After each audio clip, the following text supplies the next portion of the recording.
Welcome to new TV Telugu.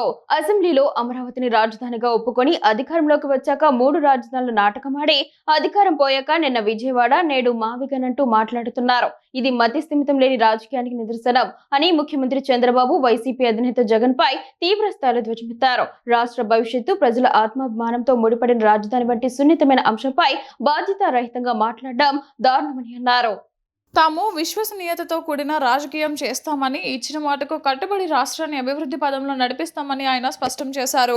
ఒకవైపు రాజధానిపై గందరగోళం సృష్టిస్తుంటే తాము మాత్రం రాయలసీమ ప్రజల దశాబ్దాల కలను నిజం చేస్తూ స్టీల్ ప్లాంట్ పనులను ప్రారంభించి చేసి చూపిస్తున్నామని అన్నారు.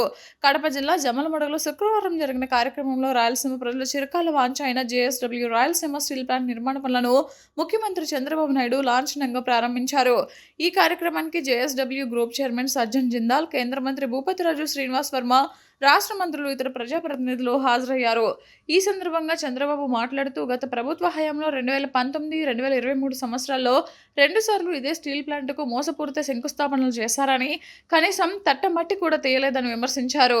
తాము అధికారంలోకి వచ్చిన వెంటనే అన్ని అడ్డంకులను తొలగించి పనులను ప్రారంభించామని తెలిపారు. ఈ రోజు జూలై 3వ తేదీ. ఈ డేట్ రాసి పెట్టుకోండి. సరిగ్గా 24 నెలల్లో అంటే 2026 జూలై 3వ తేదీ నాటికి ఈ ప్లాంట్ నిర్మాణం పూర్తి చేసి జాతికి అంకితం చేస్తాం. ఇది మా ప్రభుత్వ నిబద్ధత అని చంద్రబాబు సభాముఖంగా హామీ ఇచ్చారు. ఈ ప్రాజెక్టు వివరాలను వెల్లడిస్తూ మొత్తం 36,700 కోట్ల పెట్టుబడితో ఈ కర్మాగారం రూపుదిద్దుకోనుందని తెలిపారు. మొదటి దశలో 4,500 కోట్లు, రెండో దశలో 11,850 కోట్లు ఉక్కు కర్మాగారంపై వెచ్చించనుండగా ప్లాంట్కు అవసరమైన సౌర విద్యుత్ కోసం మరో 20,350 కోట్లు పెట్టుబడిగా పెట్టనున్నారని వివరించారు. ఈ ప్లాంట్ ద్వారా 2 దశల్లో 2 మిలియన్ టన్నుల ఉక్కు ఉత్పత్తి జరుగుతుందని అన్నారు.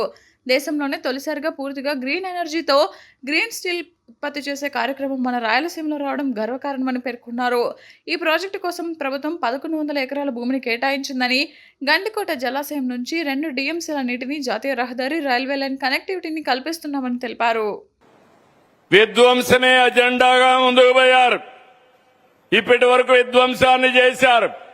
నేను అందుకే మిమ్మల్ని అందరినీ ఒకటే కోరుతున్నాను. ఒక మనిషికి ఒక క్రెడిబిలిటీ, విశ్వసనీయత ఉంటుంది. ఎన్నికల ముందు 14లో రాష్ట్రం విడిపోయింది. ఆ రోజు అందరం కూడా బాధపడ్డాం. మళ్లీ రాష్ట్రాన్ని అభివృద్ధి చేయాలంటే నేను అసెంబ్లీలో పెడితే అమరావతి రాజధానిగా ఒప్పుకున్నారు. ఒప్పుకున్న వ్యక్తి సీఎం అవుతానే 3 రాజధానులు అన్నారు. నాటకాలాడారు.